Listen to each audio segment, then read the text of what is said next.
হে everyone, good morning. আজ আমি বানাবো বাঁধাকপি দিয়ে সুন্দর একটা সবজি। ভাত দিয়ে এবং রুটি দিয়ে খেতে দারুণ লাগে। প্রথমেই বাঁধাকপিগুলো কুচি কুচি করে কেটে অল্প ভাপিয়ে নেব। তারপর আলু সিদ্ধ করে নেব, আমি আর দেখালাম না। তারপর আলু এবং বাঁধাকপিগুলো একসাথে মেখে নেব। তারপর এর মধ্যে দিলাম হলুদ, নুন, বেসন দিয়ে ভালো করে মাখিয়ে নেব। আপনারা চাইলে কাঁচা লঙ্কাও দিতে পারেন। এরপর একটা থালার মধ্যে তেল মাখিয়ে ডোগুলো ছোট ছোট করে বড়া আকারে করে রেখে দেব। তারপর কড়াই গরম হলে কড়াইতে তেল দিয়ে বড়াগুলো একে একে করে লাল করে ভেজে নেব। আমি দুবারে ভেজেছি। তারপর ভেজে উঠিয়ে রেখে দেব।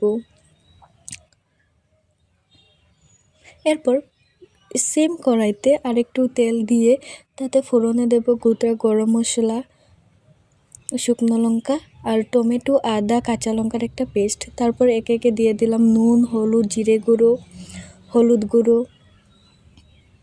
সবজি মশলা। ভালো করে কষিয়ে নেব। যখন তেল ছাড়া হবে তখন তাতে দিয়ে দেব সামান্য পরিমাণে গরম জল।